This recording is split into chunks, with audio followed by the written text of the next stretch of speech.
The diamond necklace was supposed to be worth $12 million. That was what the bride screamed first. Not that it belonged to her mother. Not that it had been blessed in some old cathedral in Sicily. Not that the necklace had been locked in a private safe inside the bridal suite, guarded by two men with earpieces and dead eyes. No. Vivienne Rousseau stood barefoot in the middle of the grand hallway on deck 11, wrapped in a silk white robe. Her dark hair pinned in polished waves, her lips trembling with a performance so perfect that everyone around her forgot to question it. $12 million, she cried, pointing one manicured finger straight at Lena Carter. And she was the last person in my suite.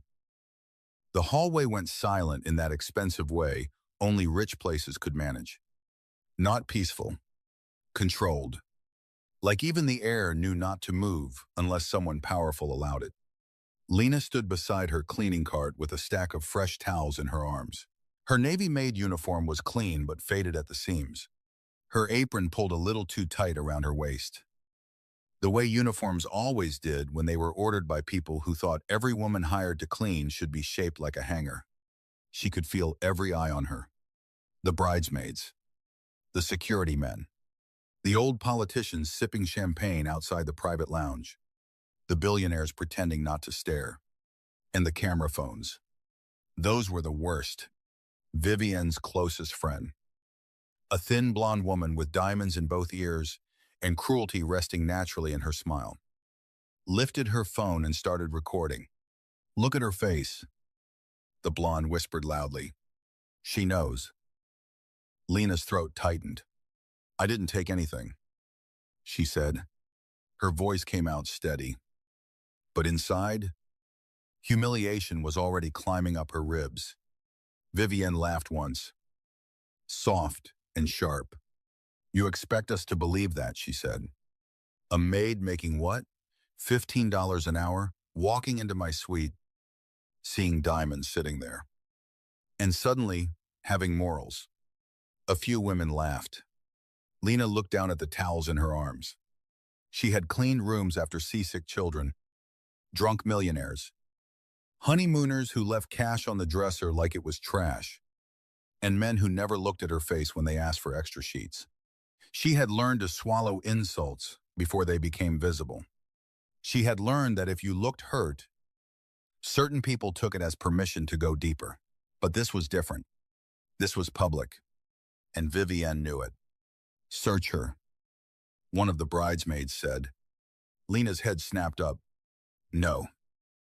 The blonde smiled wider. No. I said no. Lena held the towels closer to her chest. You can call ship security. You can check the cameras. You can contact my supervisor, but none of you are putting your hands on me. For 1 second, something flickered behind Vivienne's eyes. Not fear, annoyance.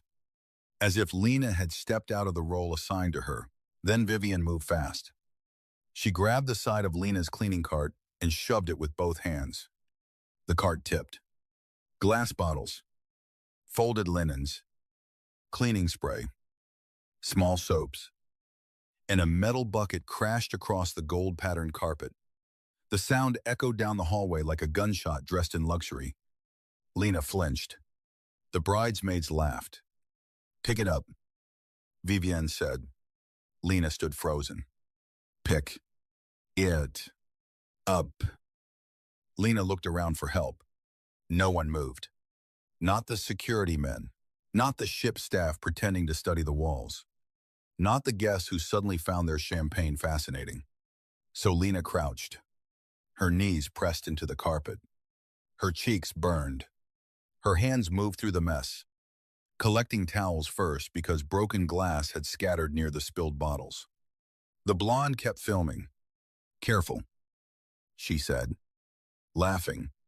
Wouldn't want her stealing the soap too. Lena's fingers curled around a hand towel, something hard pressed against her palm from inside her apron pocket. She froze. Her apron pocket was supposed to hold only her room card. A pencil. And a small notepad. And sometimes wrapped crackers she saved for long shifts. Slowly, Lena reached inside. Her fingers closed around cold metal. She pulled out a gold cabin key, not a plastic key card, a real key, old-fashioned, heavy, polished. A black enamel crest set into the bow. A serpent wrapped around a crown. The air changed. The laughter stopped. Lena stared at the key, confused. "I've never seen this before," she whispered.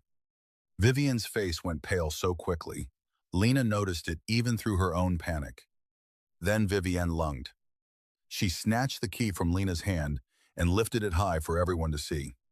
"Oh my God," she breathed. "This is Mateo's." The hallway died. Even the ocean seemed to go quiet beyond the walls. Lena stood, but her knees felt weak. "That was not in my pocket before." Vivian turned toward the cameras, tears shining perfectly in her eyes. "She stole my necklace," she said, "and she was trying to sneak into my fiancé's private cabin." "No," Lena said, shaking her head. "No, that's not true." Vivian stepped closer. Her perfume was expensive, floral, suffocating. "You should have stayed invisible," she whispered. Then the elevator chimed. "On says," softly. Every head turned. The doors opened. Mateo Romano stepped out. He wore a black suit without a tie. The collar of his white shirt opened just enough to show ink curling along his collarbone. He was tall, broad-shouldered, and still in a way that made movement around him look nervous. Two men stepped out behind him, both dressed in dark suits, both watching the hallway as if deciding who would be allowed to keep breathing. Mateo's eyes moved over the scene.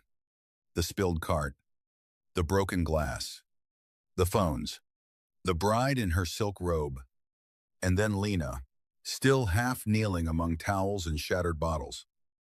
One hand pressed against the carpet, her cheeks flushed with humiliation. She refused to let become tears.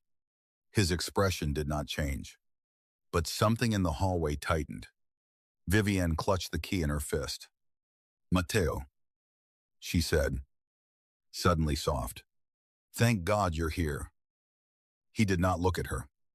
His gaze remained on Lena. Then he spoke, calm and low. "Why is she on the floor?" No one answered. The blonde bridesmaid slowly lowered her phone. Mateo turned his head slightly. "I asked a question." Vivian swallowed. "She stole my necklace." Mateo's eyes finally shifted to his bride. "Did she?" "Yes." Vivian lifted the key, and this was in her apron. "Your private cabin key." One of Mateo's men moved half a step forward. The other went completely still. Mateo looked at the gold key. For the first time, something crossed his face. Not shock, recognition. "Danger." He held out his hand. Vivian hesitated. It was small, almost nothing. But Lena saw it. Mateo saw it too. "Give it to me," he said. Vivian placed the key in his palm. Mateo closed his fingers around it, then looked back at Lena. "What is your name?" Lena forced herself to stand. Her hands shook, so she hid them behind her back. "Lena Carter." "Did you put this key in your pocket?" "No." "Did you steal the necklace?" And "No." "Did you enter my cabin?" "No." "Do you understand what happens to people who lie to me?" The hallway seemed to hold its breath. Lena lifted her chin, even though fear moved coldly through her stomach. "I understand what happens to people like me when people like her need someone to blame." The words landed harder than she expected. A few guests looked away. Vivian's mouth tightened. Mateo studied Lena in silence.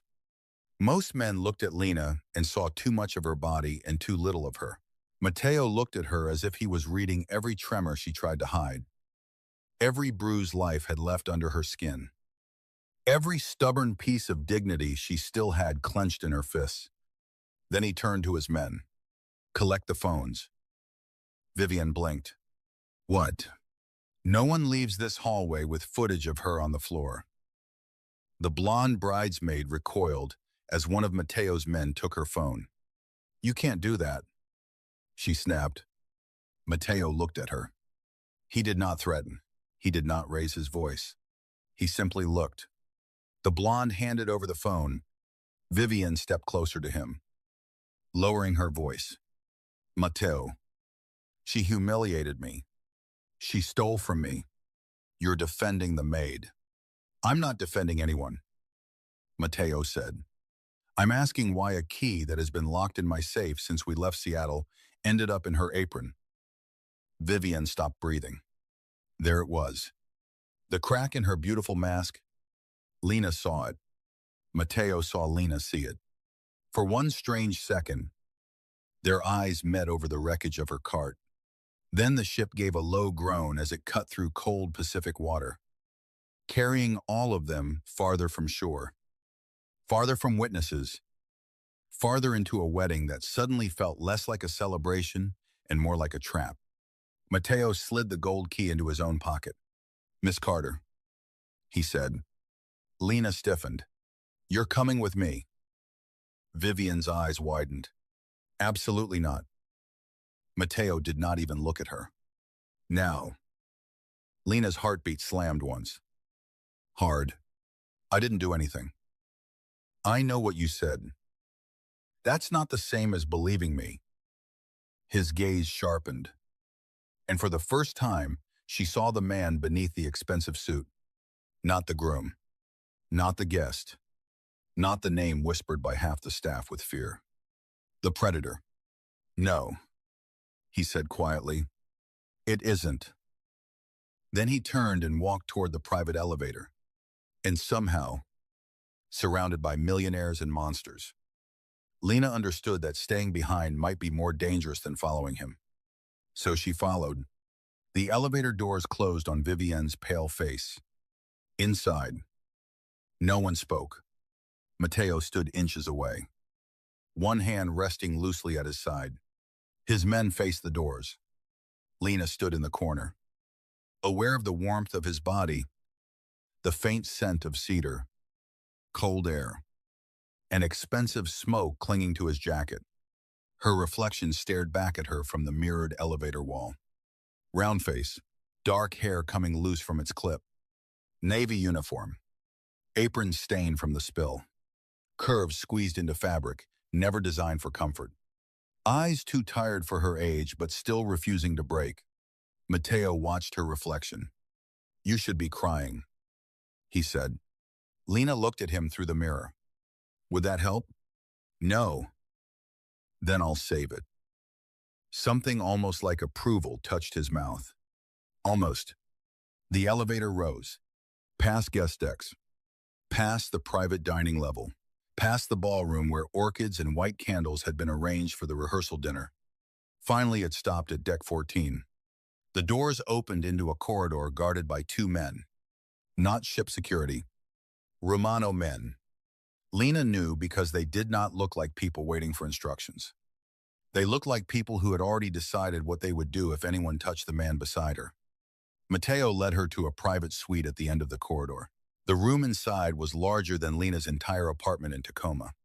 Floor-to-ceiling windows looked out over steel-gray water and low clouds. A black marble bar glowed under soft lights. A white sofa sat untouched. On a table rested a silver tray with untouched espresso and a folder sealed with red wax. Mateo shut the door. The click sounded final. Lena turned toward him. If you're going to accuse me, do it with cameras in the room. His brows lifted slightly. Afraid of being alone with me? Yes. The honesty slipped out before she could polish it. Mateo moved closer.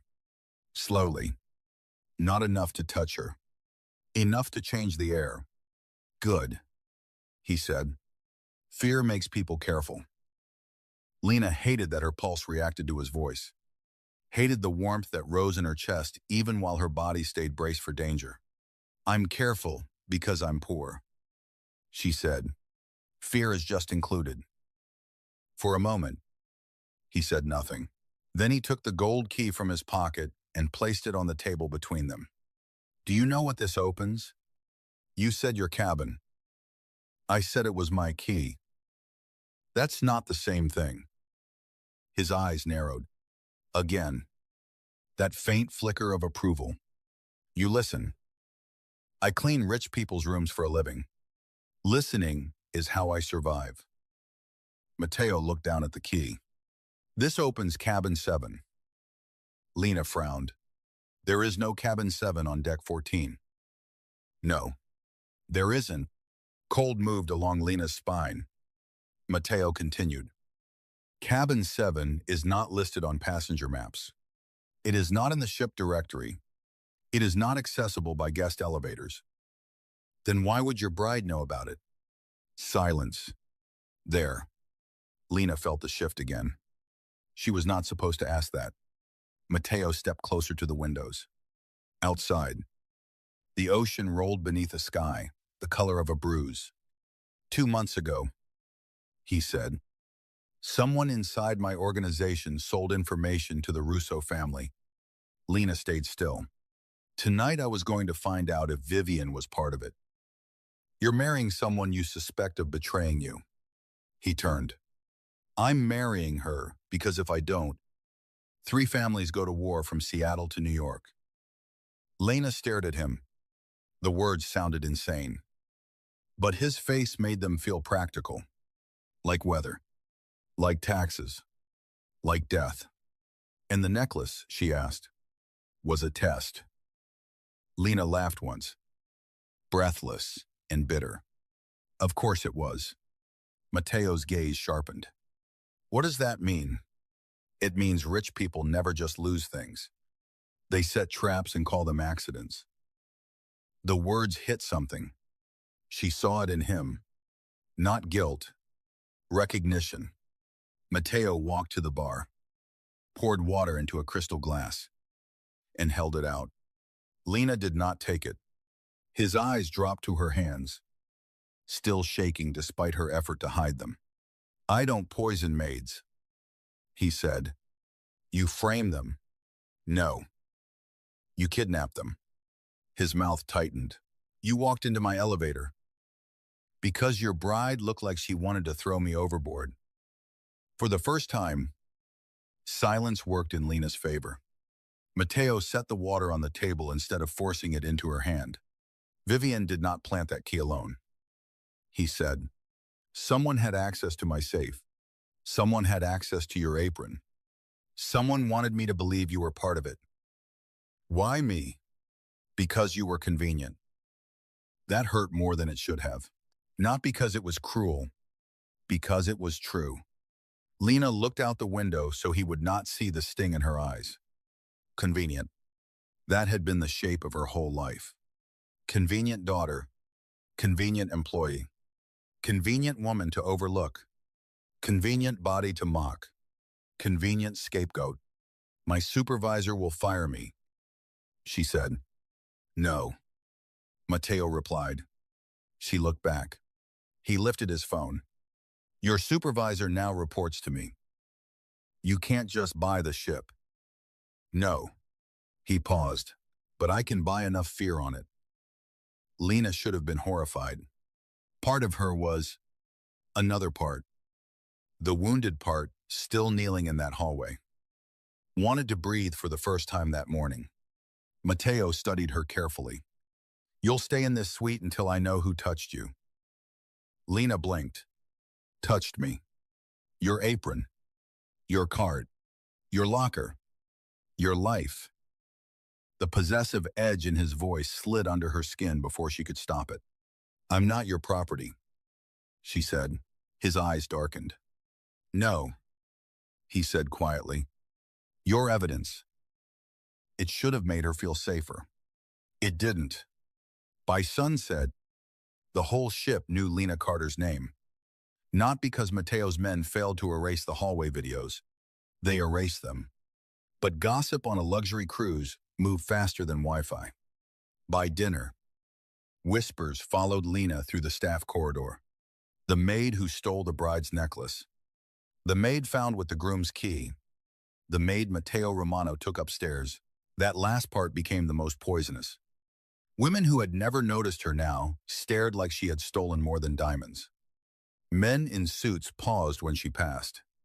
Crew members who had smiled at her yesterday suddenly stepped back, as if scandal could stain through uniforms. Matteo kept her inside his suite for 3 hours. Not locked. Not exactly. The door opened if she touched the handle. But there were 2 men outside, and both looked at her like leaving would create paperwork involving blood. A woman named Bianca brought clothes. Not gowns. Not anything absurd. Black trousers. A cream sweater. Flat shoes. A wool coat. All in Lena's size. That almost made her cry. Not the kindness of it. The precision. Someone had looked at her and measured her correctly. Lena hated that this affected her. When Matteo returned, he found her standing by the window in the sweater, arms wrapped around herself, looking at the bruised horizon. The clothes fit, he said.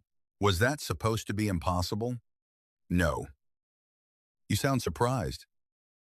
I'm not used to people accepting help without asking what it costs. Lena turned. I haven't accepted anything. I'm wearing these because my uniform has glass dust on it, and your men won't let me go to my cabin. They will, if I say so. Then say so. No. Anger warmed her cheeks. Good. Anger was safer than fear. You don't get to decide where I sleep. Tonight I do. No. Matteo moved closer. There was nothing rushed in him.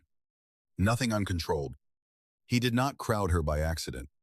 He did it with the calm intention of a man who knew exactly how much space his presence consumed. You were framed with my key, he said. Vivian's people believe you know something. My enemies believe I brought you here because you matter to me.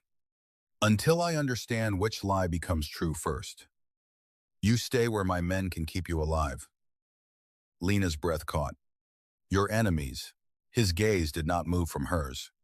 There are men on this ship who came for a wedding and packed for a funeral. Outside, the first rain struck the window. Lightly at first, then harder. The sea turned black. Lena looked past him toward the door. I have a life, she said. I know. No, you don't. You know my name and my uniform size. I know you send half your paycheck every 2 weeks to a woman named Marisol Carter in Tacoma. Lena went cold. Matteo saw it. Something shifted in his face. But he did not apologize. How do you know that? My people checked you. Your people had no right. I don't survive by asking permission. She's my sister. Older. Younger. Lena's voice hardened. She has a son. He needs medication that insurance likes to argue about. That's why I took this contract. That's why I can't be part of your little mafia theater. I need this job. Matteo's jaw tightened. For the first time, she saw something like restraint cost him effort. What's the boy's name? Lena looked away. Don't. I asked his name. And I said don't. She faced him again. You don't get to make my family part of this. Not because you're curious. Not because you're powerful. Not because you looked at me in a hallway like I was a person for 5 seconds. The room went dangerously still. One of his men outside shifted. Matteo heard it. He raised one hand slightly.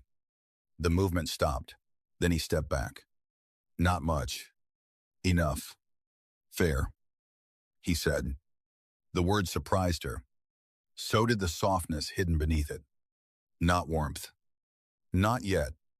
But respect. The sweet phone rang. Matteo answered. Listened. And his expression became stone. Bring her, he said. He hung up. Lena's stomach turned. Bring who? Before Mateo could answer, the door opened.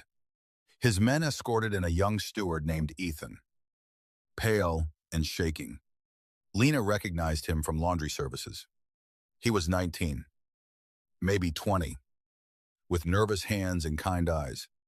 A bruise darkened his cheek. Lena stepped forward. What happened to him? Mateo's gaze cut to his men. One answered. Found him in the service stairwell with $5,000 and Miss Carter's spare apron. Lena's blood drained. My apron. Ethan looked at her, terrified. I'm sorry. The room tilted. Mateo said nothing. That was worse. Lena walked toward Ethan. Who gave it to you? He shook his head. Ethan. I can't. Mateo's voice entered quietly. You can. Ethan started crying. They said if I didn't put the key in your apron, they'd say, I stole from guests. I already have a record. I took a car when I was 17. I didn't hurt anyone. I just needed... Who Mateo asked. Ethan's mouth trembled. Miss Russo's assistant. Camille. Lena closed her eyes. Vivienne had not even dirtied her own hands. Mateo turned toward the window. The muscles in his jaw moved once. Leave us, he said. His men took Ethan out. Lena stood in the middle of the suite. Numb. So you know I didn't do it, she said. I know you didn't plant the key. She looked at him. But you still think I could have stolen the necklace. The necklace is still missing. Lena almost laughed. Of course. Almost human was not human. She turned toward the door. I'm done. Mateo's voice stopped her. Lena. It was the first time he said her name without asking for it. It landed too intimate, too dangerous. She hated that she noticed. If you walk out now, he said, you walk back into a ship full of people who need you guilty. I've been guilty to people like them since the day I was born in the wrong body and the wrong bank account. That isn't the same. No. She looked back at him. Eyes bright but dry. This time there are diamonds involved. He did not smile. Neither did she. For a long moment, neither moved. Then he reached into his jacket and placed a black card on the table. My private line. I don't want it. Take it. No. His eyes hardened. This is not a negotiation. That should have frightened her. Instead, it made something stubborn and reckless rise inside her. She walked back to the table, picked up the card, and snapped it in half. One of his men outside drew a breath. Mateo stared at the broken card in her hand. Lena dropped both pieces onto the marble. If you need me, she said, you can knock. Then she walked out. No one stopped her, not even Mateo. But when she reached the staff deck, she realized she was trembling so hard she could barely open the door to her cabin. Her cabin was the size of a closet, shared with another maid who had been reassigned to night laundry. A narrow bunk, a metal shelf, a tiny mirror, a family photo taped beside the bed. Lena locked the door behind her. For 3 seconds, she stood there in silence. Then she pressed both hands to her mouth and cried without sound. Not because of Vivienne, not because of the necklace, not even because Mateo still suspected her. She cried because for one moment in that hallway, when the whole world looked down at her, he had asked why she was on the floor, and some wounded. Foolish part of her had wanted that to mean something. At 1:13 in the morning, Lena woke to someone inside her cabin. Her eyes opened into darkness. The ship rolled gently beneath her. A shadow moved near her shelf. Lena stopped breathing. Her room was small enough that panic had nowhere to spread. It slammed straight into her chest. The shadow turned. A man. Not Mateo. He wore a service uniform and gloves. Lena grabbed the only thing within reach. the metal water bottle beside her bunk, and swung. The bottle connected with his shoulder. He cursed and lunged. Lena screamed. His hand clamped over her mouth. She bit him. Hard. He jerked back. The cabin door burst open. Mateo came through first. Not his men. Mateo, bareheaded, shirt sleeves rolled up, gun in his hand. His face empty of everything except violence.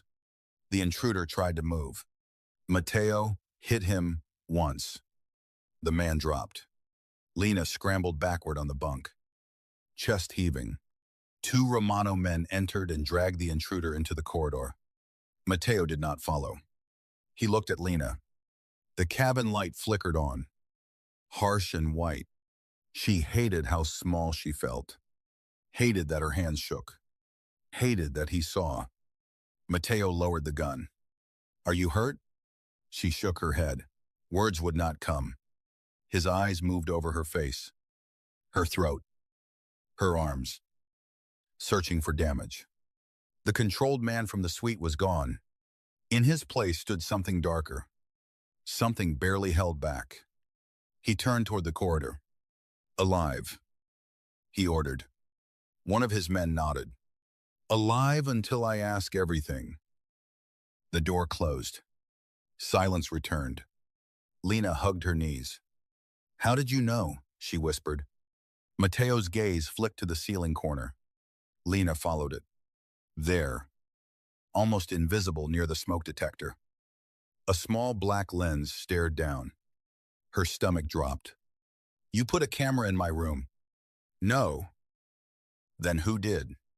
Mateo's expression became colder. That is what I would like to know.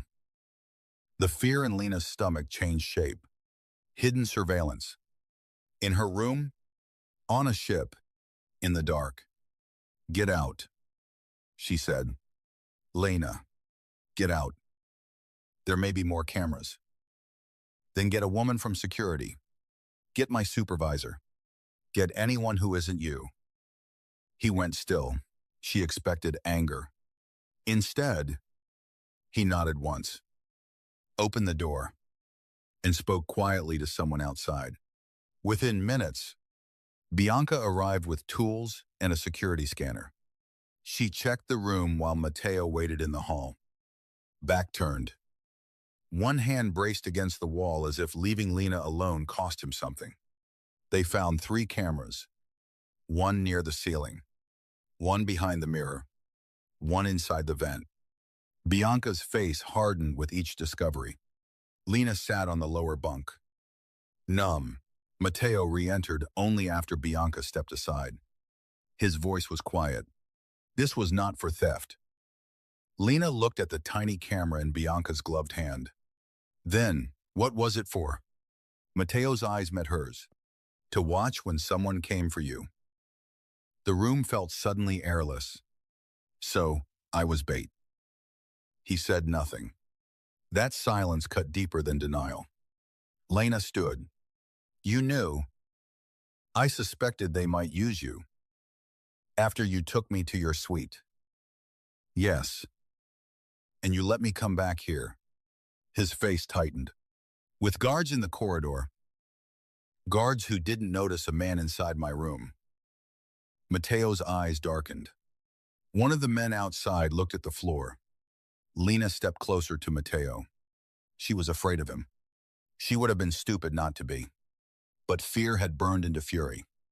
You looked at me like you were protecting me, she whispered. But you were watching to see who would try to hurt me. Yes. The honesty almost broke her. No apology. No excuse. Just truth. Lena laughed once. Empty and shaking. You're all the same. Something moved behind his eyes. Not anger. Pain. Maybe. But buried so deep it barely had language. I am worse than most, he said. Lena's lips parted. Mateo stepped back. You will sleep in my suite. No. That man had a blade. I said no. You can hate me from behind a locked door with 4 guards outside it.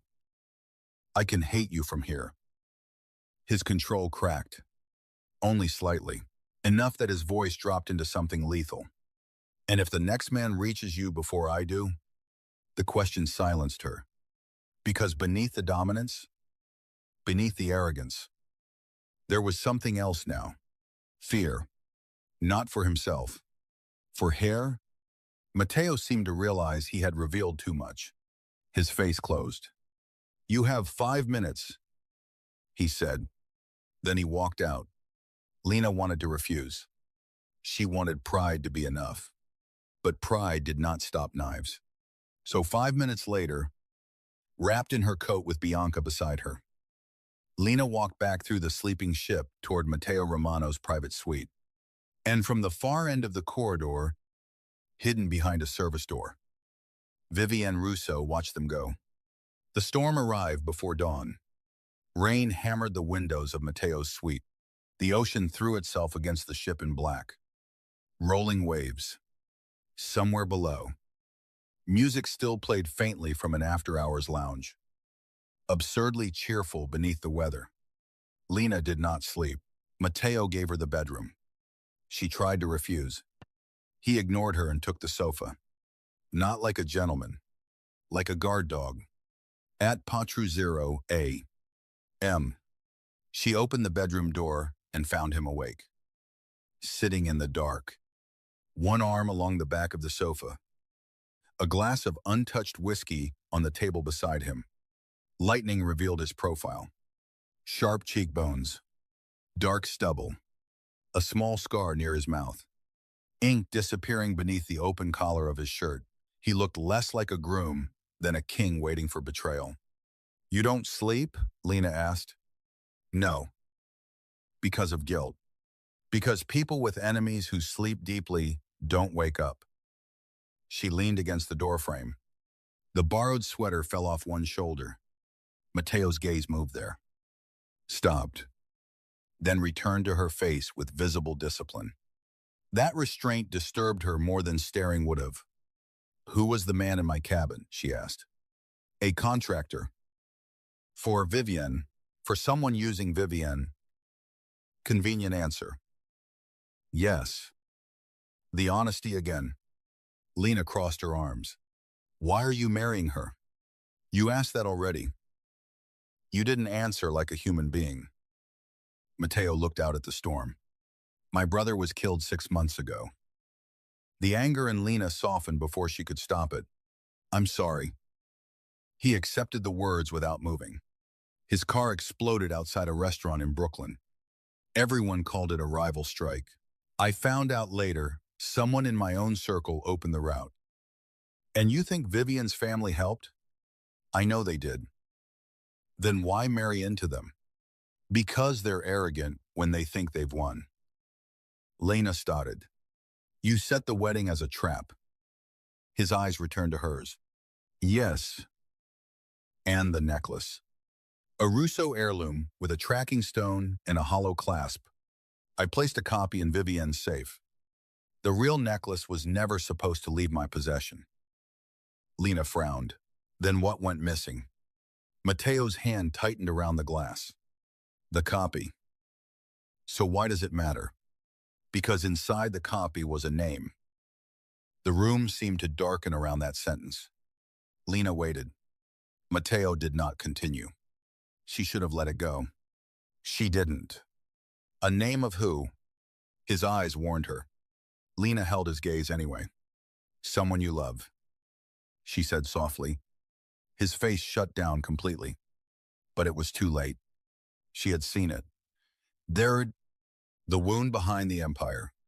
Mateo stood. The movement was quiet but final. Go back to bed. You don't get to interrogate my life and hide yours. I do. Because you're dangerous. Because if you know certain things, you become harder to keep alive. Lena's breath caught. Before she could answer, thunder rolled over the sea. The lights flickered. For half a second, darkness swallowed the room. When the lights returned, Matteo stood closer than before. Too close. Close enough that Lena felt the heat of him, close enough that if she lifted her hand, she could touch the ink at his wrist. He looked down at her, and the air between them sharpened. Dangerous attraction did not arrive like romance. It arrived like standing too close to the edge of a roof and realizing part of you wanted to lean forward. Matteo lifted his hand.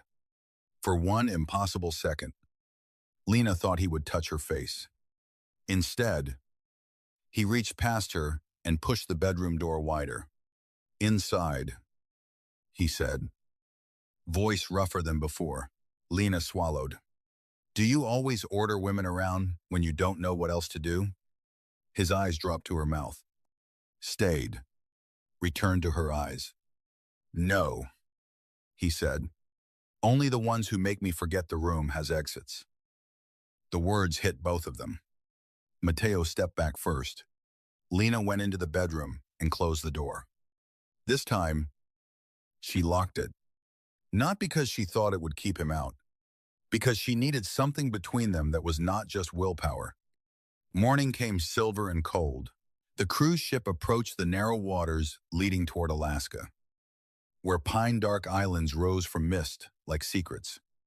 The storm had passed, leaving the decks slick, the sky low, and the whole ship buzzing with scandal. The wedding rehearsal would continue. That was Vivian's decision.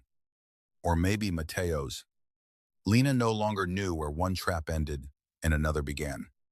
Bianca brought breakfast and a warning. "Do not eat anything not prepared by us." Lena stared at the tray. "Us. Mr. Romano's kitchen team." Of course he has a kitchen team. Bianca almost smiled. Almost. Then her face became serious. "There's another rumor."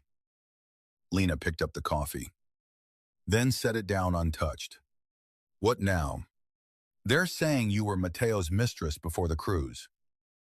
Lena closed her eyes. Of all the lies, that one burned differently.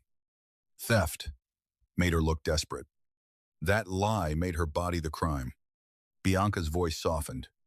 He stopped 3 guests from repeating it in the casino. "How? You don't want details." Lena looked toward the living room. Matteo stood by the window, speaking in Italian on the phone. His voice was quiet, deadly. He had changed into a black shirt and charcoal jacket. The kind of man who could walk into a ballroom and make wealth feel underdressed. "He doesn't care about me," Lena said. Bianca followed her gaze. "No," she said.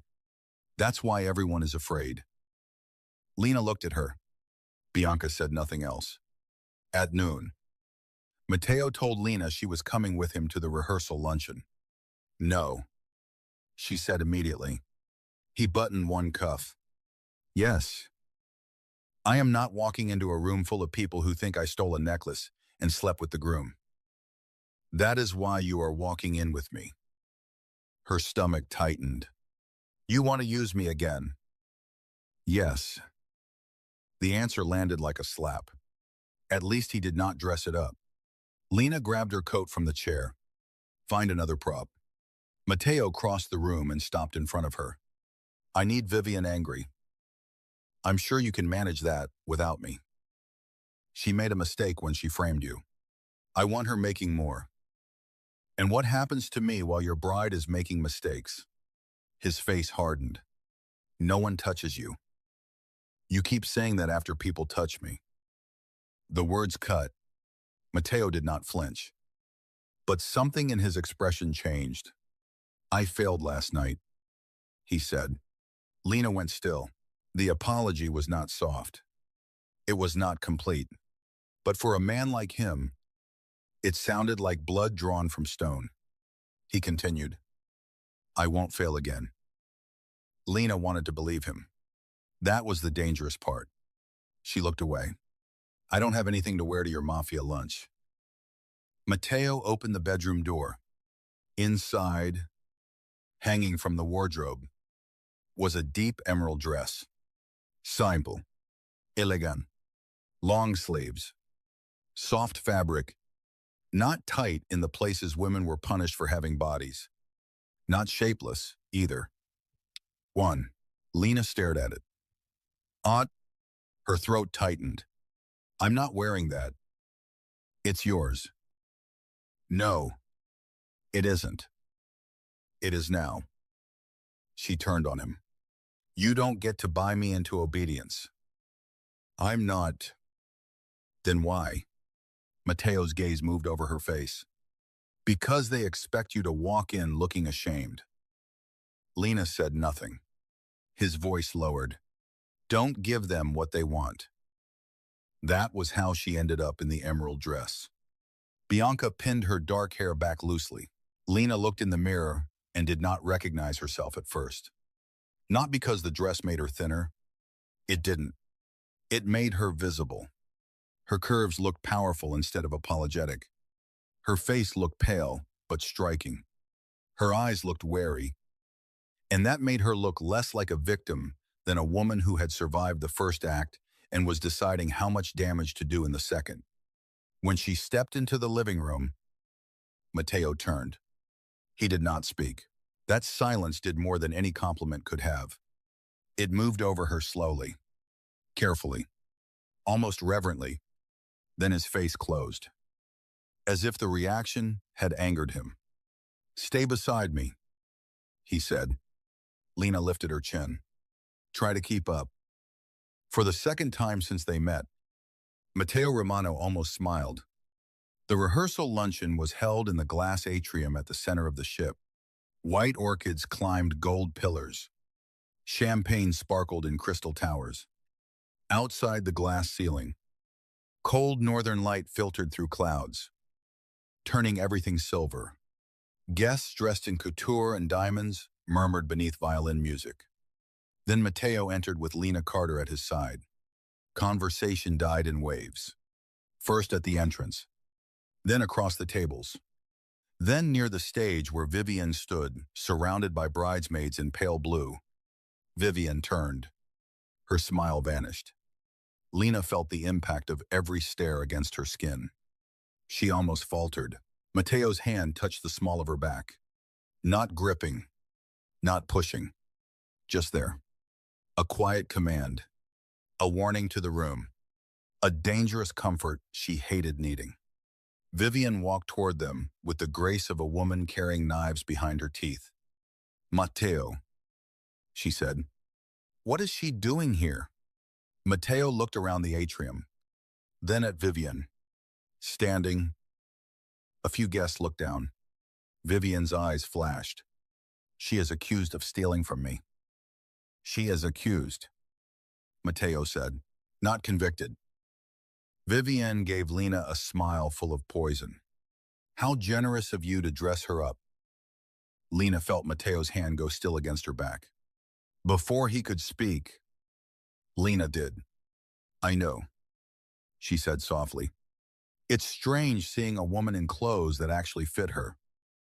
The atrium froze. Vivian's face sharpened. Mateo's fingers flexed once at Lena's back. Not in warning. In approval, Vivian leaned closer. You think this makes you special? No, Lena said. I think it makes you nervous. The words were quiet. Only the nearest guests heard. But Vivian heard. And Mateo watched her hear. A waiter passed with champagne. Vivian took a glass. Her hand tight around the stem. You're making a mistake. She whispered to Mateo. No, he said. I'm watching one. The luncheon began like a funeral, pretending to be a party.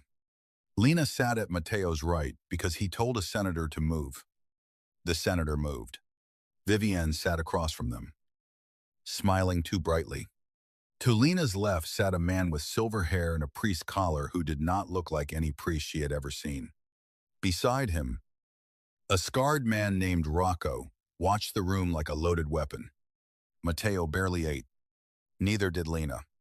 Halfway through the second course, a small envelope appeared beside Lena's plate. No one saw who placed it there. Her name was written across the front in black ink. Lena's fingers went cold. Matteo noticed. What is it? I don't know. Don't open it.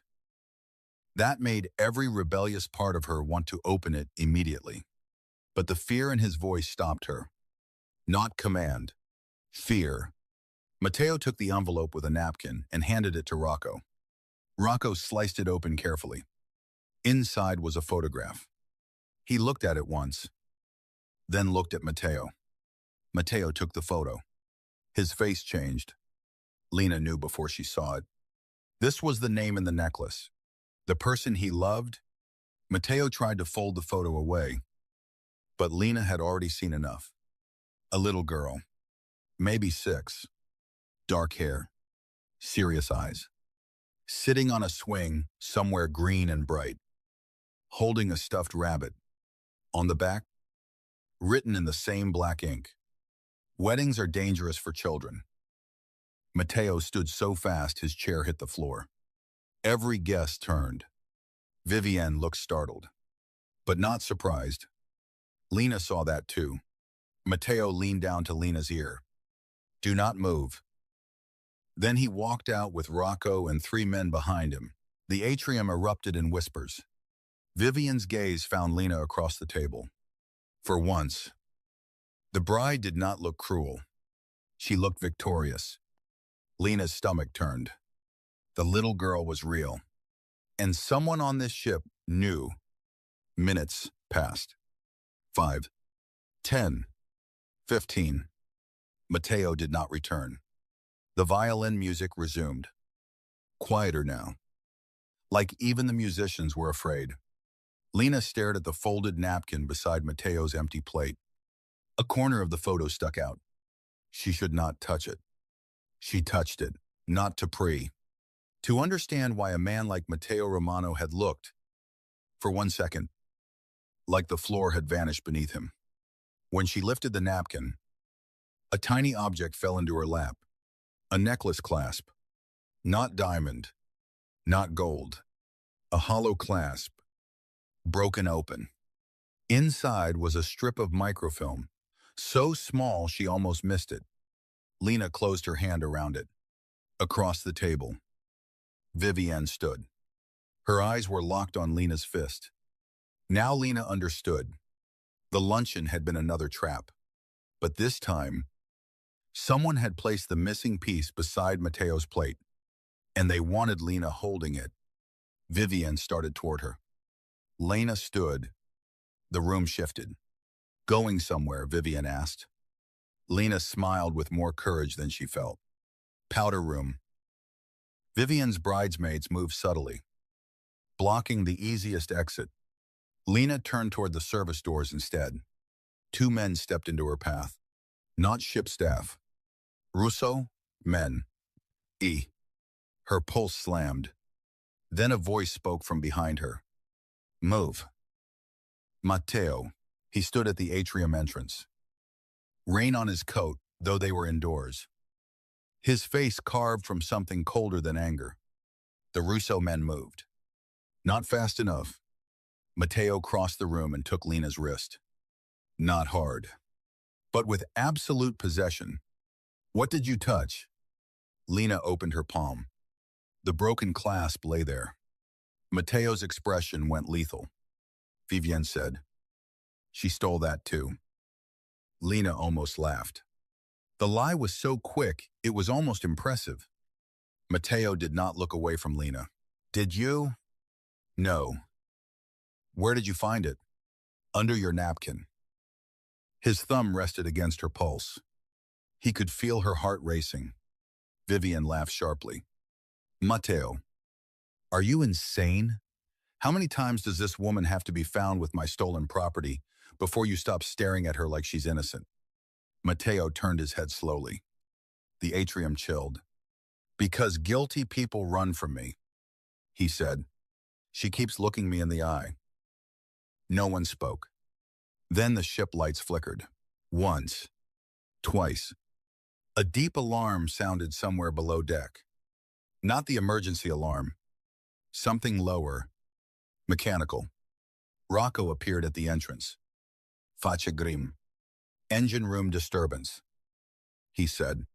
And we lost 2 cameras on deck 4. Mateo's grip tightened on Lena's wrist. Vivienne looked at the glass ceiling. Outside, a helicopter appeared through the clouds. No cruise ship helicopter. Black, unmarked, flying too low. The atrium erupted. Guests screamed as the helicopter roared over the glass, close enough to shake the chandeliers. Mateo pulled Lena behind him. The first shot cracked the glass above. Not enough to shatter it, enough to send panic through the room. Lena stumbled.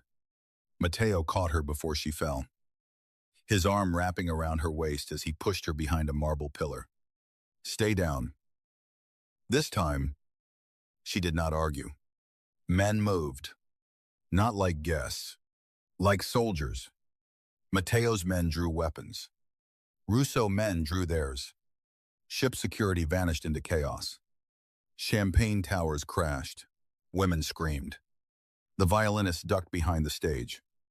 Another shot shattered a side window.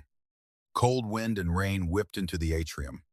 Lena pressed herself against the marble, heart pounding so hard she could barely hear. Mateo stood in front of her, not crouched, not hiding, a black silhouette against white orchids and broken glass. He looked terrifying, and he was protecting her. A man rushed from the crowd toward Lena with a blade hidden under his sleeve. She saw the flash too late. Mateo moved. His hand caught the man's wrist. There was a violent, sharp struggle, a crack, and the man went down without a scream. Lena started. Mateo turned back to her. For the first time, there was blood on his knuckles. Not much. Enough. His eyes searched her face. Are you hit? She shook her head. The helicopter veered away as fast as it had come. The room smelled like rain, champagne, and fear. Then Vivienne screamed. Not from injury, from rage. Everyone turned. Her white dress rehearsal robe was stained with spilled champagne. Her perfect hair had come loose. She pointed at Lena again. But this time her hand shook.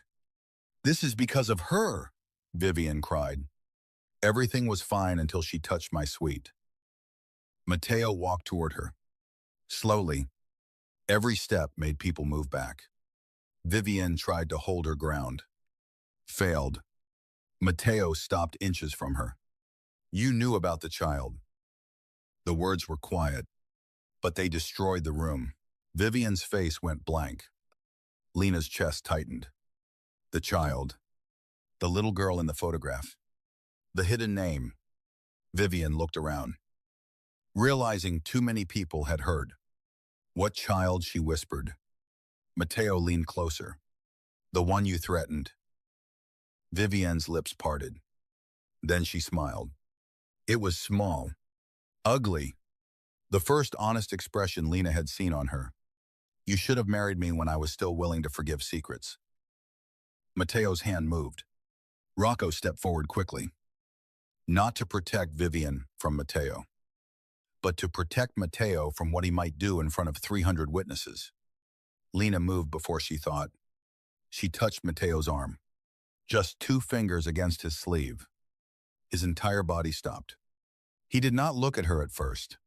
When he did, the violence in his eyes was still there, but now it had somewhere to go.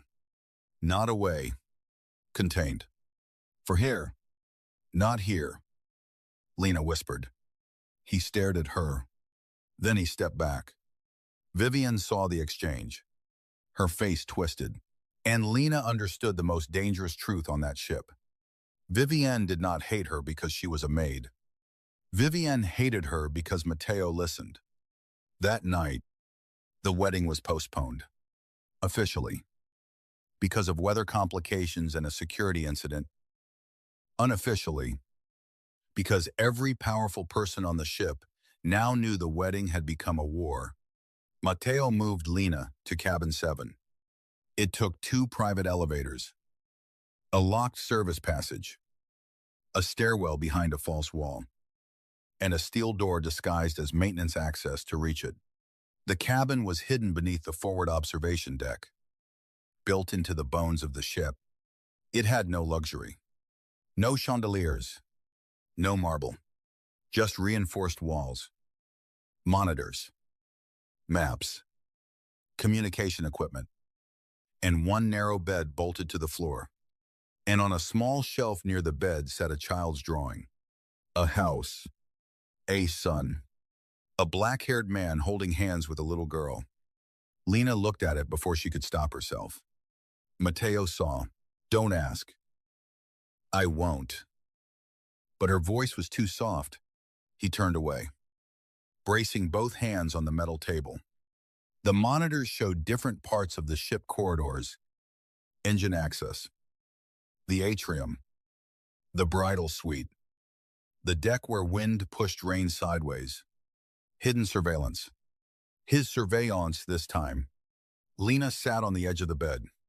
The emerald dress felt absurd in this room. Is she your daughter? She asked. Mateo closed his eyes. I told you not to ask. You told me not to. I didn't promise. He turned. Anger flashed. But there was exhaustion beneath it. Yes. The word changed the air. Lena looked back at the drawing. What's her name? No. Mateo. His name in her mouth did something to him. She saw it. The hard swallow. The way his gaze dropped. Then rose. The world thinks she died with her mother. He said. Lena went still. That's why the name matters. He nodded once. My wife was killed 3 years ago. A car bomb meant for me. My daughter survived because she had a fever and stayed home with a nanny. I let everyone believe she died too. Lena's heart ached. That's horrible. It kept her alive. And Vivienne found out. Someone told her enough to make threats. Lena stood slowly. I'm sorry. Mateo's jaw tightened. Don't pity me. I wasn't. Then what was that? Grief. Recognizing grief. He looked at her then. Really looked. Lena wished she had not said it. But the ship was dark. The ocean was violent. And secrets had begun stripping both of them down to bone. My mother died when I was 19. Lena said quietly. My father disappeared before the funeral. My sister was 16 and pregnant by a boy who left the state. I learned very early that love doesn't save people. People save people. Badly. Imperfectly. Sometimes too late. Mateo said nothing, but his face changed. Not softened. Opened. Just enough for her to see loneliness on the other side. He stepped closer. You raised the boy. Helped. Lena. She looked away. Yes. How old? 7. Name. She breathed out. Noah. Mateo nodded, as if storing the name somewhere sacred. Does he know where you are? He thinks I'm on a giant boat cleaning up after princesses. Mateo's mouth moved slightly. This time, it was almost a real smile. Lena's chest warmed despite herself. Then the monitor above them flickered. A video feed came alive. The bridal suite. Vivienne stood inside with a man Lena had not seen before. Tall. Blonde. Elegant. With a face too smooth to trust. Mateo moved to the console. Silas Vale. He said. Who is he? The man who killed my brother. Lena's skin went cold. On the monitor, Vivienne paced. Audio crackled through the speakers. You were supposed to retrieve the class before the maid touched it. Vivienne snapped. Silas smiled. Your jealousy made her important. That was your mistake. She isn't important. Silas stepped closer. Then why did Mateo stop the entire atrium when she touched his sleeve? Vivienne slapped him. Silas laughed. Lena looked at Mateo. His expression was deadly calm. On screen, Silas lifted a small velvet pouch. Vivian opened it. Inside lay the diamond necklace. The missing copy. Lena exhaled sharply. There it is. Mateo leaned closer to the screen. Silas said, "At tomorrow's ceremony, you wear it. When Romano takes your hand, the clasp transmits the location of the child to our men."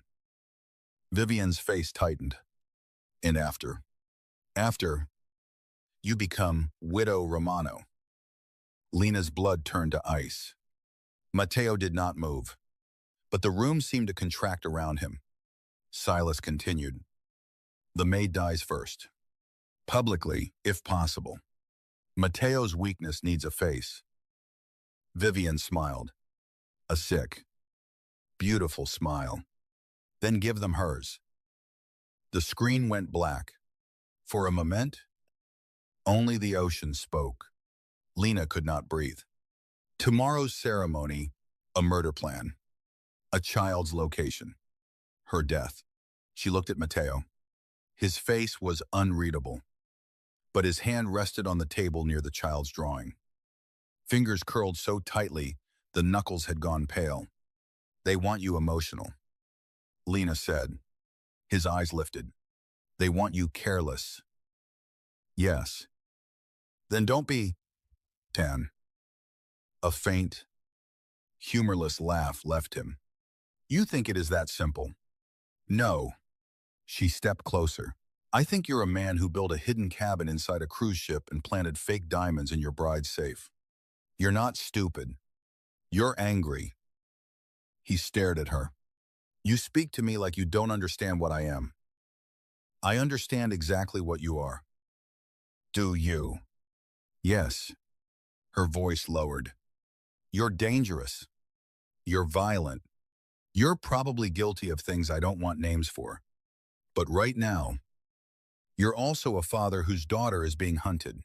So either become the monster they fear or become the man she needs. But don't become their trap." The silence that followed felt like standing inside lightning. Mateo moved toward her. Slowly. Lena's breath caught. He stopped inches away. His hand rose. This time, he did touch her. 2 fingers beneath her chin. Gentle enough to make her more afraid than force would have. "You should not make me want things," he said. Her pulse stumbled. "What things?" His eyes moved over her face with restrained hunger. "Grief. Fury. And something far more dangerous. A life that does not belong to men like me." The words entered her chest and stayed there. Lena should have stepped back. She didn't. For one impossible second. The ocean. The war. The bride. The child. The necklace. All of it fell away. There was only his hand beneath her chin. His body close enough to warm hers. His eyes lowered to her mouth. Then an alarm flashed red across the console. Mateo stepped back instantly. The moment broke. Rocco's voice crackled through the radio. "Russo men are moving to the lower deck. They found the access route." Mateo turned to Lena. "Stay behind me." This time, she picked up a heavy metal flashlight from the table. "No." His eyes narrowed. "I don't hide well." Despite everything, something like pride crossed his face. Then the first explosion shook the hidden corridor. Not large enough to sink the ship, large enough to announce war. Smoke rolled under the door. Mateo grabbed Lena's hand and pulled her into the passage. The corridor beyond cabin 7 was narrow and dim, lit by red emergency lights. The ship groaned around them. Somewhere above, alarms began to wail. Rocco appeared from the stairwell with 2 men. "They cut power to deck 12, he said. "Wedding guests are being moved to the theater. Russo men are trying to reach the bridge. And Silas. Missing." Mateo looked at Lena. "He'll come for you." "Because I saw the video, Because I did. Um, the meaning hit her. Because Mateo wanted her. Because he had stopped for her. Because on a ship full of power, she had become the visible crack in his armor. Lena's grip tightened around the flashlight. Then use me. Mateo's face went black. No. You used me before. That was before. Before what? His eyes burned into hers. Before I cared. He did not say it. He did not need to. Rocco looked away. Mateo stepped closer. Voice low and furious. You do not offer yourself as bait to me. I'm not offering. I'm deciding. You don't know these men. I know cruel people. I know what they do when they think someone beneath them won't fight back. Her voice shook now. But it did not break. Vivienne needs me scared. Silas needs you distracted. So let them think both things are true. Mateo stared at her like he wanted to lock her in steel and burn the world outside it. Lena. She touched his wrist, the same way she had in the atrium. Save your daughter. That did it. The anger did not disappear. It focused. Mateo turned to Rocco. Prepare the chapel. Rocco nodded. The wedding. Mateo's voice was cold enough to freeze the sea. Let the bride have her stage. By late afternoon, the ship had become a floating kingdom under siege. Passengers were told the ceremony would proceed in a reduced private setting to restore calm. No one believed it, but powerful people love spectacle more than safety. And fear, when dressed in wealth, often looked like loyalty. The chapel sat near the forward deck, with tall windows looking out toward the gray Alaskan coast. White candles lined the aisle. Orchids hung from the ceiling. Gold chairs faced a small altar framed by stormy ocean. Lena watched from a side corridor as guests entered under the eyes of Romano men and Russo men, pretending they were not measuring distances for gunfire. She wore the emerald dress again. Mateo insisted on a bullet-resistant lining beneath it. She did not ask how he had arranged that. She did not want to know. Her role was simple. Walk in late. Draw Vivienne's eyes. Make Silas move. Survive. Mateo stood near the altar in a black suit. Expression, empty. Hands folded in front of him. He looked like a groom carved for a funeral. Vivienne appeared at the chapel doors in a wedding gown that seemed made from light and vanity. The diamond necklace glittered at her throat. The copy. The transmitter. The death sentence. Music began. Lena's heart pounded so hard she felt sick. Bianca stood beside her in the corridor. You don't have to do this, Bianca whispered. Lena looked through the cracked door at Mateo. At the way, he did not search the room for threats first. He searched for her. Yes, Lena said. I do. The ceremony began. The officiant's voice trembled. Vivienne smiled as she took Mateo's hands. She looked beautiful enough to fool a careless man. Mateo was not careless. Not anymore.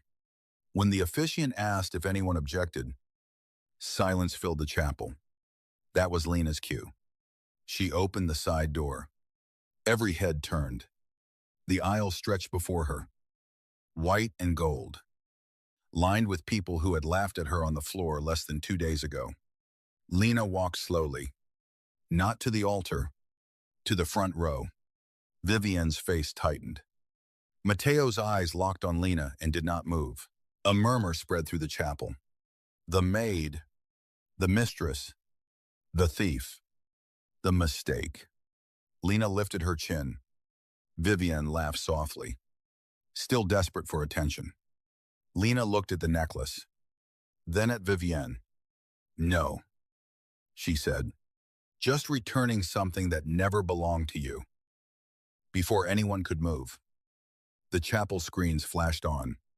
Every decorative screen meant for wedding photos suddenly filled with video. Vivienne in the bridal suite, Silas beside her. The velvet pouch, the necklace, Their voices filled the chapel. The maid dies first. Publicly, if possible. Mateo's weakness needs a face. Chaos erupted.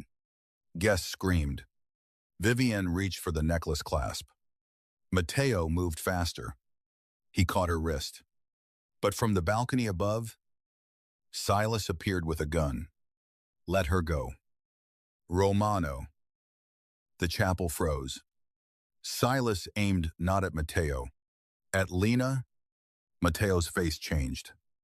Everyone saw it. The exact moment the most feared man on the ship became afraid. Not for his empire. For her, Silas smiled. There it is. Lena could not move. Mateo released Vivienne slowly. Silas walked down the balcony stairs. Gun steady. Your brother begged too. You know, Silas said. Not for himself. For the men in the car behind him. Family loyalty is such an expensive disease. Mateo's voice was calm. You want me? Take me. No. Silas's smile widened. I want you alive long enough to watch what wanting her costs. Vivienne backed toward the side door. Hand at her throat. Lena saw her fingers close around the necklace clasp. The transmitter. Vivienne was still trying to send the location. Lena moved. Not away from danger, toward Vivienne. Silas shouted. Mateo lunged. The gun fired. The sound shattered the chapel. Mateo hit Lena from the side, driving her behind the altar as wood splintered above them. Pain shot through her shoulder as she hit the floor, but it was not a bullet. Mateo covered her body with his. His weight knocked the breath from her lungs. His hand cradled the back of her head against the marble. Stay down, he growled, for one wild second. All she could see was his face inches from hers. Rage and terror stripped bare. Then another shot rang out. Rocco's men returned fire. Guests screamed and crawled beneath chairs. Candles toppled. White orchids scattered across the aisle like fallen snow. Vivienne. Run. Lena saw her through the chaos. Necklace still flashing at her throat. The clasp, Lena shouted. Mateo looked toward Vivienne. Understanding hit. He rose, pulling Lena with him. Silas fired again. Mateo shoved Lena behind a pillar and moved into the open like death wearing a suit. Rocco tackled Silas at the base of the stairs. The gun skidded across the floor. Vivienne reached the chapel door. Lena was closer. She did not think. She ran. Vivienne turned and grabbed Lena's hair. Pain tore across Lena's scalp. You stupid little maid. Vivienne hissed. Do you know what you ruined? Lena grabbed the necklace and yanked. The clasp snapped. Diamonds scattered across the chapel floor. Vivienne screamed like Lena had cut her throat. The tiny transmitter fell into Lena's palm. Vivienne slapped her hard enough to blur her vision. Lena staggered. Then Mateo was there. He caught Vivienne by the wrist before she could strike again. The chapel went still around them. His face was terrifying. Vivienne's confidence broke. Mateo. She whispered. I was afraid. Silas forced. No. One word. No volume. No mercy. Vivienne began to cry. This time. Badly. Honestly. I loved you. Mateo looked at her as if she had spoken in a dead language. You loved owning what other women wanted. His gaze shifted to Lena, bruised, breathing hard, hair loose. One hand closed around the transmitter. Standing. Always standing. Then he looked back at Vivienne. You should have never put her on the floor. Rocco took Vivienne away. Silas followed in restraints. Bloodless but broken. His arrogance gone beneath the weight of Romano guns. The chapel emptied slowly. Guests were escorted out. The storm faded beyond the windows, leaving the sea gray and exhausted. Lena stood among broken diamonds and fallen orchids. Her hands began to shake again. The adrenaline left all at once. Matteo stepped toward her. This time, he did not order. He stopped before touching her. Lena. She looked at him. The controlled mask was gone. Not completely, but enough. You were hit, he asked. No. He reached for her cheek, where Vivienne's slap had left a red mark, then stopped. His hand hovered. The restraint broke something inside her. You can touch me, she whispered. Matteo's breath changed. His fingers brushed her cheek with unbearable care. A man who could break bones without blinking touched her like she was the one dangerous thing in the room. I saw the gun turn toward you, he said. His voice was rough. I know. No. His thumb rested lightly near the bruise. You don't. Lena swallowed. What happened? His eyes held hers. I forgot how to breathe. The chapel seemed to disappear. For once, there was no audience, no bride, no var, no stolen necklace. Only the confession neither of them had meant to reach. Lena closed her eyes briefly. I'm still angry at you, she said. I know. You used me. Yes. You scared me. Yes. You watched me like evidence before you saw me as a person. Matteo's face tightened. Yes. She opened her eyes. But you saw me on the floor. His jaw moved. I did. And you didn't look away. No. That was the beginning. Not forgiveness. Not love. But something real enough to stand on. The ship docked in Juneau under a pale morning sky. Police came. So did federal agents. So did men in dark coats who did not identify themselves but treated Matteo like a problem too large to arrest without preparation. Vivienne Russo was taken off the ship in sunglasses and silence. Silas Vale left in handcuffs, flanked by men who looked less like law enforcement and more like a compromise. The official story would mention attempted extortion, international theft, and a private security incident. It would not mention the child. It would not mention Cabin 7. It would not mention the moment Matteo Romano almost started a war in a wedding chapel because a maid's life had become more important than strategy. Lena gave her statement in a small room at the Port Authority building. Matteo waited outside. For once, he did not enter. For once, he let her speak without standing over the truth. When she came out, he was by the window, watching snow begin to fall over the harbor. Black coat, bruised knuckles, eyes shadowed from too little sleep and too much grief. Lena stopped beside him. You're leaving, she asked. Yes. The word hurt more than she expected.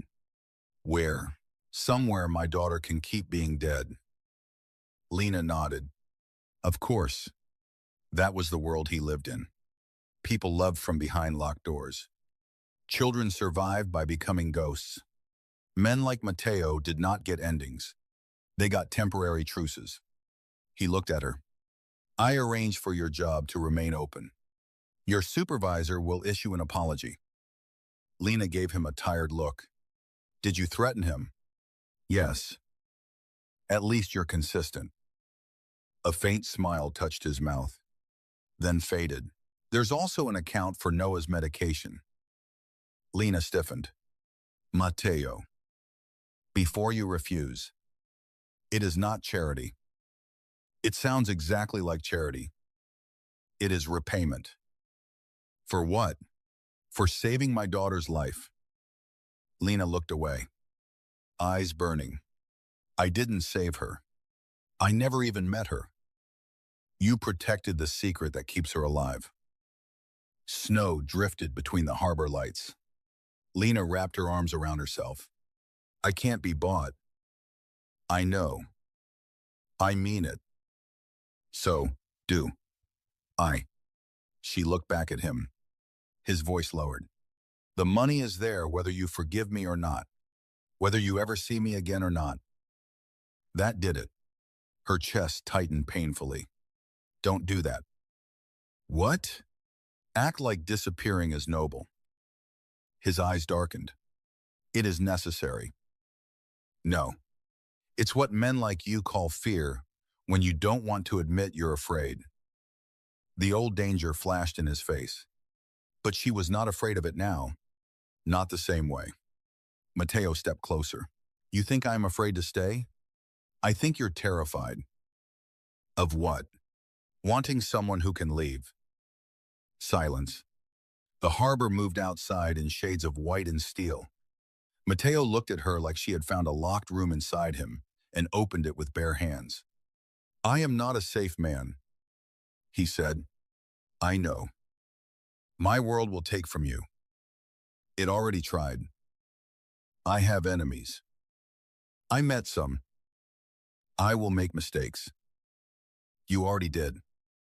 His mouth tightened. Lena stepped closer. But don't stand there pretending the only way to protect me is to decide my life for me. Mateo's eyes searched hers. Slowly, he lifted his hand. This time he did not stop himself. He touched her hair, smoothing back a strand loosened from the chaos. His fingers lingering, as if memorizing the rite. I don't know how to want you without wanting to hide you from everything, he said. Lena's voice softened. Then learn. The words hung between them. An impossible offer. A dangerous one. A beginning that understood exactly what kind of darkness it faced. Behind them, a small voice spoke from Mateo's phone. Papa. Mateo froze. Lena stepped back instinctively.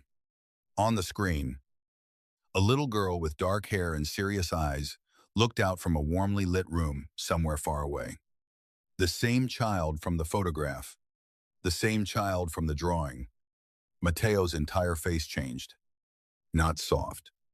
Not exactly. But human in a way that hurt to witness. Piccola, he said quietly, you should be asleep. I had a bad dream. His eyes flicked to Lena, then back to the screen. You're safe. Are you coming home? A pause. The kind that carried an entire life. Yes, he said. Soon. The girl looked past the screen. Who is she? Mateo did not answer immediately. Lena held her breath. His gaze moved to her. Something final settled there. Not possession. Choice. This is Lena, he said. She helped me find my way back. Lena's eyes filled before she could stop them. The little girl studied her with solemn curiosity. Are you a princess?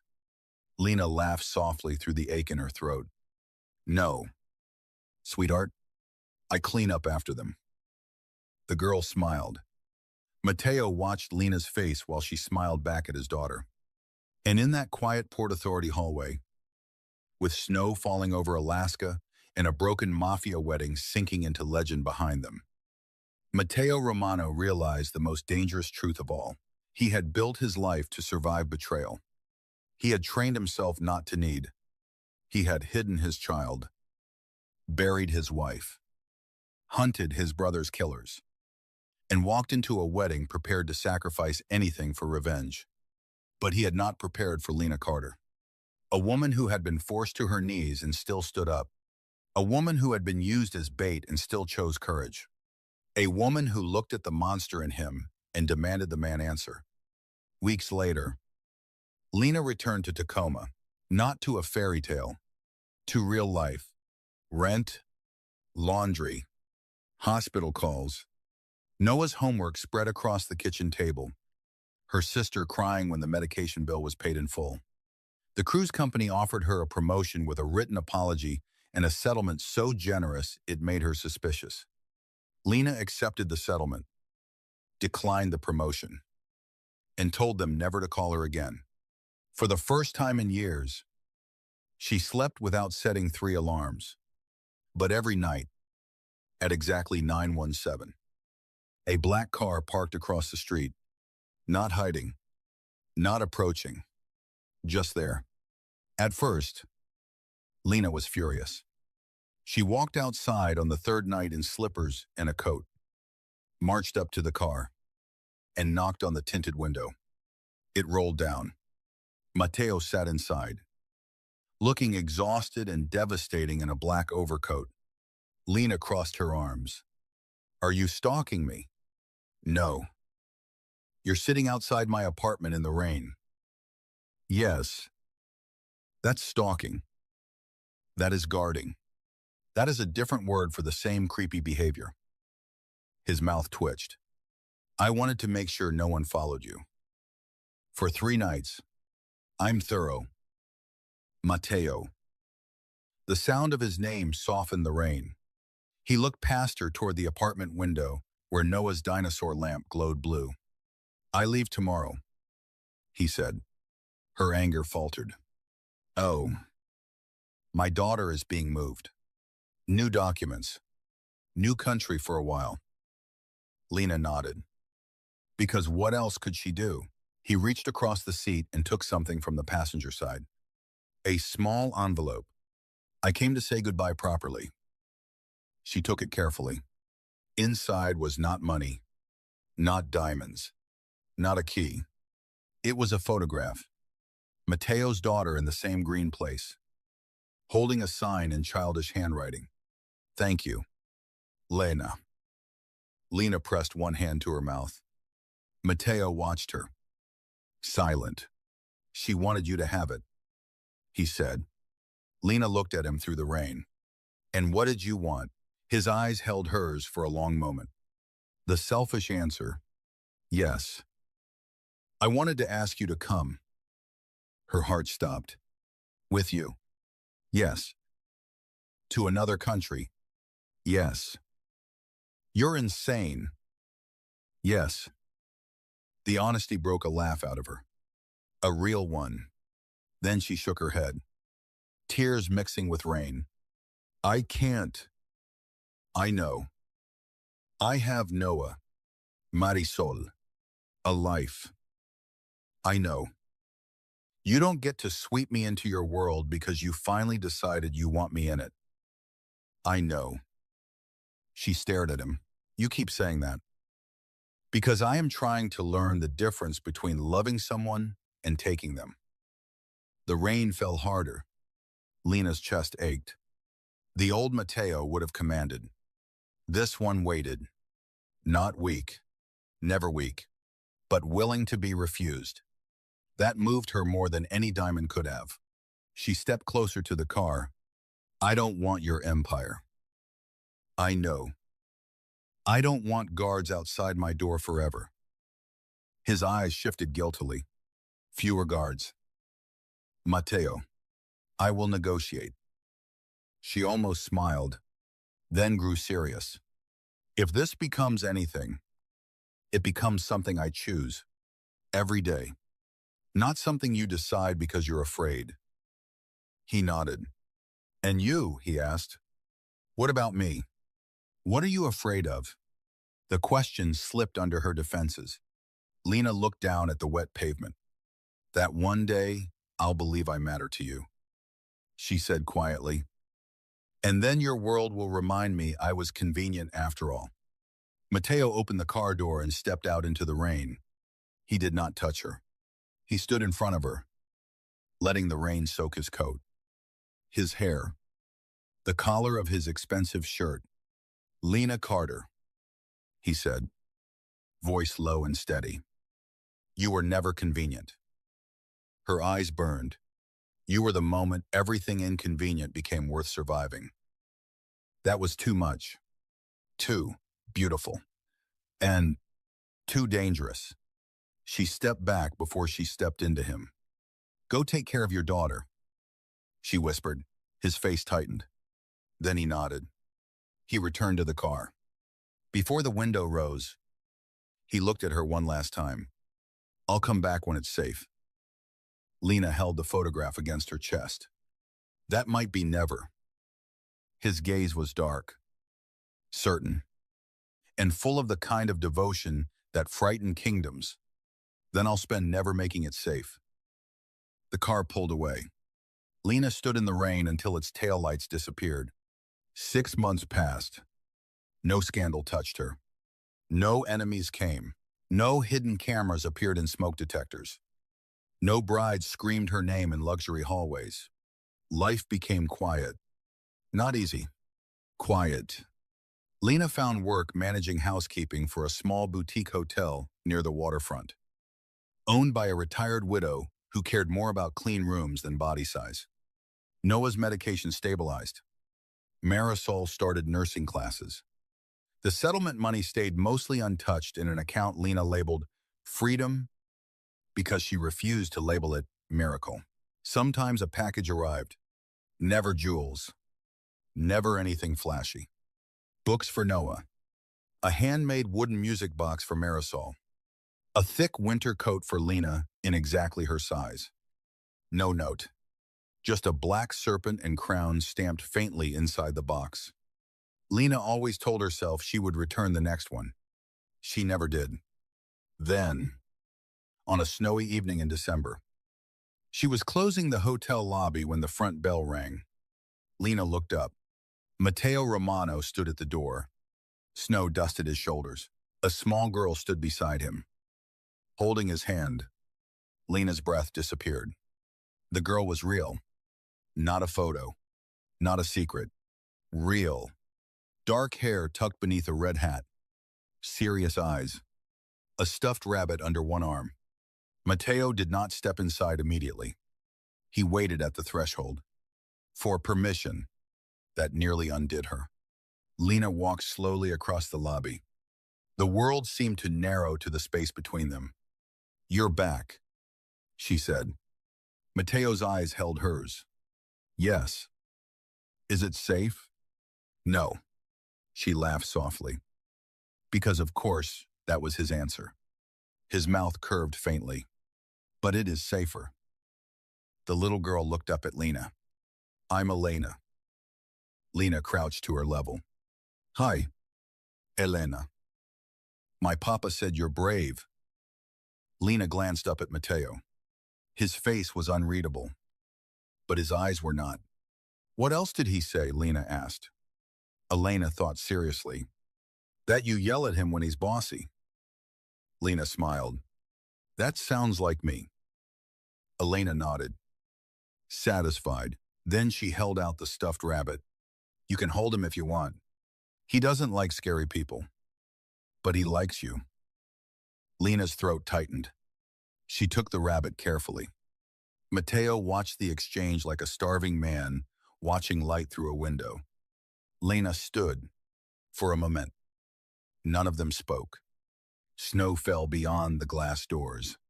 The lobby glowed warm with lamplight. Somewhere upstairs, a guest laughed softly. The world did not end. No guns appeared. No alarm sounded.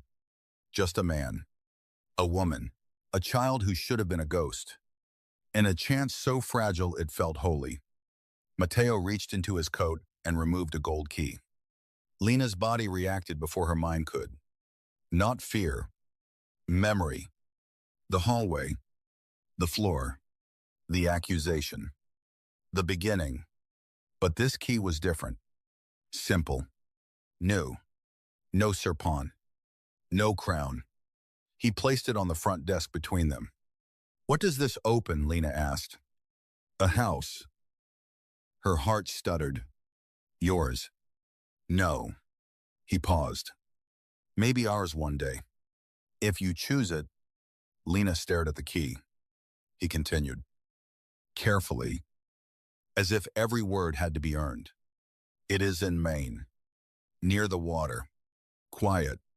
Legal. No hidden rooms." Lena arched one eyebrow. "One panic room," he admitted. Despite herself, she laughed. Elena tugged at Matteo's hand. "Papa said Miss Lena gets to say no." Lena looked at him. Matteo nodded once. "She does." The key sat between them. Not a command. Not a trap. Not evidence. An invitation. Lena picked it up. Matteo stopped breathing. She saw it, and, for once, the power was hers. She walked around the desk, stepped close to him, and placed the key back in his palm. His face closed for one painful second. Then she folded his fingers around it and kept her hand over his. "I'm not moving into your house," she said. He nodded slowly. "I understand, but you can take me to see it." His eyes lifted. The guarded hope in them was almost unbearable. And after that, he asked. Lena looked at Elena, then back at him. After that, we learn. Mateo's hand turned beneath hers, his fingers closing gently around her own. Outside, snow covered the city in silence. Inside, Elena wandered toward the lobby Christmas tree, showing the stuffed rabbit the ornaments. Mateo leaned closer, his forehead almost touching Lena's. Still restrained, still dangerous, still a man made of shadows trying, clumsily and fiercely, to stand in the light without owning it. "I love you," he said. The words were low, simple, terrifying. Lena closed her eyes. She could still feel the carpet beneath her knees, could still hear the laughter, could still see him stepping from the elevator, asking why she was on the floor. That was where the old story ended. This was where the new one began. She opened her eyes. "I know," she whispered. His mouth softened with pain and relief. Then she added, "And I'm still going to make you work for it." For the first time, Mateo Romano smiled fully, not like a mafia boss, not like a groom in a trap, like a man who had survived the sea and found shore.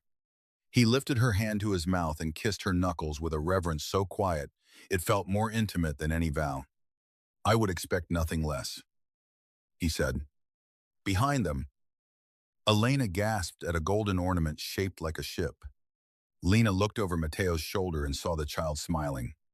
Not hiding, not dead to the world, alive, safe enough for tonight. And tonight, for people like them, was everything. The snow kept falling.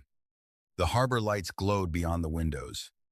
And somewhere far away, the luxury cruise ship that had tried to destroy Lena Carter sailed on without her, carrying its polished lies into colder water. But Lena no longer belonged to hallways where cruel women laughed and powerful men looked away. She belonged to herself. And beside her stood a dangerous man who had finally learned that love was not possession. It was protection without chains, power without control, devotion without a cage. Mateo Romano had once found his private cabin key hidden in her apron and believed it was the beginning of betrayal. He was wrong.